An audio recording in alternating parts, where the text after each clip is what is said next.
नमस्कार दोस्तों, स्वागत है आपका हमारे चैनल मनी माइंड में। तो आज हम लोग यहाँ पे बात करेंगे जिस तरह से मार्केट का कंडीशन अभी हम लोग देखने को मिल रहा है मार्केट में। पिछले 1 डेढ़ से साल से देखें हम लोग यहाँ पे तो कोई रिटर्न बड़ा यहाँ पे बनता हुआ दिख नहीं रहा है। कुछ ना कुछ यहाँ पे नेगेटिव इन्वायरमेंट, कुछ ना कुछ नेगेटिव न्यूज, कभी ट्रम्प के कुछ पॉलिसी के कारण डिस्टर्बन देखने को मिल रहा है। तो पूरा अगर देखें तो 1 से 2 साल यहाँ पे बड़ा डिस्टर्बन और वोलेटाइल होता हुआ मार्केट देखने को मिल रहा है। अगर भारत के पर्सपेक्टिव से बात करें तो कई सारे अच्छे न्यूज भी आए, कई सारे रिफॉर्म्स यहाँ पे होते हुए दिखे, लेकिन ग्लोबली अगर देखें जिस तरह से अनसर्टेनिटी है उस वजह से यहाँ पे इंडियन मार्केट काफी ज्यादा यहाँ पे इम्पैक्टेड होते हुए दिख रहा है। अगर एफआई की बात करें तो एफआई की यहाँ पे बिकवाली रुक नहीं रही है। पिछले 1 डेढ़ साल से लगातार एफआई यहाँ पे बिकवाली कर रहे हैं। हालांकि देखें तो डीआई जो डोमेस्टिक इन्वेस्टर्स हो ये लगातार यहाँ पे खरीदारी करके मार्केट को होल्ड करके तो रखे हुए, लेकिन इसके बावजूद भी देखें तो मार्केट यहाँ पे बड़ा कुछ छलांग यहाँ पे लगाता हुआ नहीं दिख रहा है। और यहाँ पे बात करें तो अच्छे क्वालिटी के जो स्टॉक्स है वो भी यहाँ पे 50 से 60% स्टॉक डाउन है। अच्छे क्वालिटी के स्टॉक अपने 1 से 2 साल के नीचे लेवल पे यहाँ पे ट्रेड करते हुए दिख रहे हैं। तो बड़ा मार्केट का जो पोजीशन है काफी डेंजरस देखने को मिल रहा है। इसके दौरान अगर बात करें तो रिटेल इन्वेस्टर को काफी बड़ा यहाँ पे नुकसान होता हुआ दिख रहा है, क्योंकि रिटेल यहाँ पे हमेशा मार्केट में फंसता हुआ दिखता है और इस बार ऐसा ही होता हुआ दिख रहा है। लेकिन सबसे अच्छी बात यहाँ अगर बोले तो इस बार रिटेल ही नहीं, बड़े बड़े इन्वेस्टर के पोर्टफोलियो भी अभी आपको डाउन होते हुए दिखेंगे। जितने भी बड़े इन्वेस्टर्स हैं जिन्होंने बड़ा यहाँ पे पैसा बनाया और काफी बड़ा इनका स्टेक स्टॉक मार्केट में, इंडियन स्टॉक मार्केट में, उनके पोर्टफोलियो को हम इस वीडियो में एनालाइज करेंगे, जो कि आगे जाके करेंगे, काफी ज्यादा यहाँ पे डाउन होता हुआ दिखा है। तो चलिए इस वीडियो में हम लोग यहाँ पे बात करेंगे कुछ ऐसे इन्वेस्टर्स का, उनके पोर्टफोलियो को देखेंगे कितना इस बीच जिस तरह से डिस्टर्बेंस आया है, चाहे वो ट्रम्प के टैरिफ को लेके हो, और अगर बात करें जिस तरह से भी ईरान और इजराइल के जो वॉर चल रहा है उस बीच किस तरह से डिस्टर्बन आया और उस वजह से जिस तरह से मार्केट में गिरावट देखने को मिल रहा है, उससे कितना पोर्टफोलियो नुकसान हुआ, सारा कुछ यहाँ पे देखेंगे। और इससे काफी ज्यादा आपको यहाँ पे नॉलेज मिलेगा कि जो बड़े इन्वेस्टर है कैसे पैसा बनाते हैं, कैसा उनके पास पैसेंस होता है, ये सब चीजें भी देखने को मिलेगा।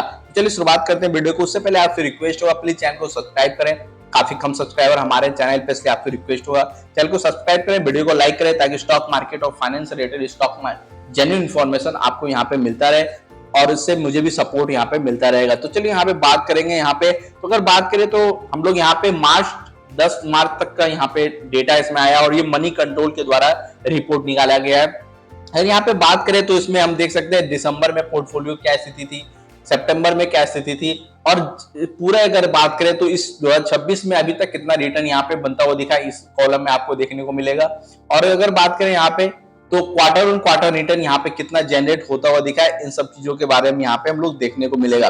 फिर यहाँ पे बात करें तो यहाँ पे शेयर होल्डर का नाम आपको यहाँ पे देखने को मिल सकता है। यहाँ पे बात करें तो पारस पारेख की बात करें यहाँ पे तो इनका पोर्टफोलियो का सितंबर में अगर देखें तो लगभग यहाँ पे 1020 करोड़ के आसपास का पोर्टफोलियो था।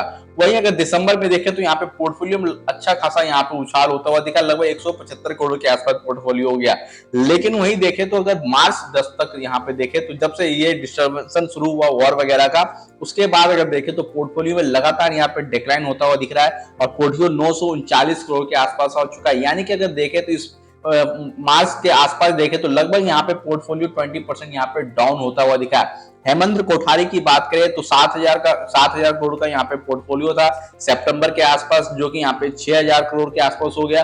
फिर यहाँ पे लगभग 4900 करोड़ के आसपास हो चुका था। तो देख सकते हैं कि लगातार यहाँ पे पोर्टफोलियो में डिक्लाइन आपको देखने को मिल सकता है। और यहाँ पे देखें तो अभी तक 2026 की बात करें यहाँ पे तो लगभग 18% पोर्टफोलियो यहाँ पे डाउन होता हुआ दिखा है। मधुसूदन केला की जी बात करें तो यहाँ पे 2250 करोड़ के आसपास का पोर्टफोलियो था, जो कि अभी यहाँ पे 1735 करोड़ के आसपास हो चुका है। इनके भी पोर्टफोलियो में लगभग 60% का डिक्लाइन यहाँ पे हम लोग देख सकते हैं। फिर इसके अलावा अगर मुकुल अग्रवाल जी की बात करें तो इनके पोर्टफोलियो में लगभग यहाँ पे 15% के आसपास यहाँ पे डिक्लाइन हम लोग दे सकते हैं। आसिफ कचोलिया जी की बात करें तो यहाँ पे 15% के आसपास यहाँ पे इनके पोर्टफोलियो में डिक्लाइन देख सकते हो। और ये दोनों इन्वेस्टर ऐसे हैं जो कि अच्छे हिडन जेम्स को पिक करना जानते हैं, जो small cap micro cap stocks होते हैं उनमें इन्वेस्टमेंट करते हैं ज्यादातर और काफी मल्टी बैगर रिटर्न बनाते हैं। तो इसके अलावा बात करें तो आशीष दमन की बात करें यहाँ पे तो इनके पोर्टफोलियो लगभग यहाँ पे 12.5% डाउन होता हुआ दिखा है। विजय केडिया जी की बात करें तो इनका भी पोर्टफोलियो यहाँ पे 10.5% के आसपास यहाँ पे डाउन होता हुआ दिखा है। अजय उपाध्याय यहाँ पे देख सकते हैं इनका भी पोर्टफोलियो 8% के आसपास यहाँ पे डाउन होता हुआ दिखा है। गोविंद लाल पारेख की बात करें तो यहाँ पे 7.5% का इनका पोर्टफोलियो यहाँ पे डाउन होता हुआ दिख रहा है। तो जितने बड़े इन्वेस्टर्स है इनमें कई सारे लोगों का नाम मुझे भी पता नहीं था, लेकिन जो जिनका नाम काफी ज्यादा फेमस है, उनके पोर्टफोलियो भी आप देख सकते हैं 15 से 16% यहाँ पे डाउन होते हुए दिखे हैं। अगर नेक्स्ट यहाँ पे बात करें हम लोग, तो आकाश बंसाली की बात करें तो यहाँ पे भी लगभग 7% के आसपास यहाँ पे पोर्टफोलियो डाउन होता हुआ दिखा है। नैमिष शाह की बात करें तो 6.5% के आसपास पोर्टफोलियो यहाँ पे। अनिल गोयल 6.5% पोर्टफोलियो। अनुज सेठ 6.5% पोर्टफोलियो। राकेश झुंझुनवाला जी का यहाँ पे देख सकते हैं लगभग 5.5% यहाँ पे पोर्टफोलियो डाउन हुआ है। नीरज कुमार बजाज यहाँ पे भी इनका भी लगभग 5.5% से ऊपर है। तेजस त्रिवेदी लगभग 3.5% के आसपास है। सुनील मुंजल के लगभग 1% के आसपास यहाँ पे पोर्टफोलियो डाउन होता हुआ दिखा है।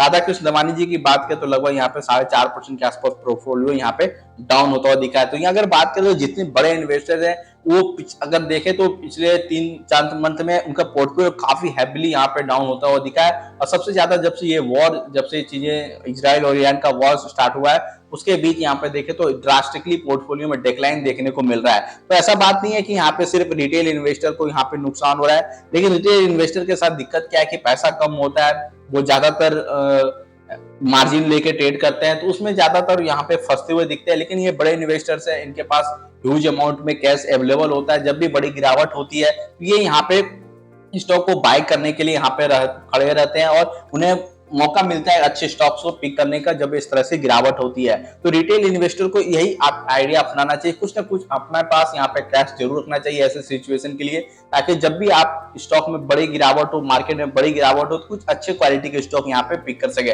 आपका क्या करना है कि ये मार्केट की जो स्थिति है, कब यहाँ पे सुधार होगा, कब यहाँ पे मार्केट में फिर से यहाँ पे रिटर्न बनना शुरू होगा, कमेंट बॉक्स में जरूर बताएं। इन्फॉर्मेशन अच्छा लगा हो तो वीडियो को जरूर लाइक करें। आपसे रिक्वेस्ट है जाते जाते कि प्लीज चैनल को सब्सक्राइब करके हमें सपोर्ट जरूर करें। वीडियो को पूरा देखने के लिए आपका थैंक यू।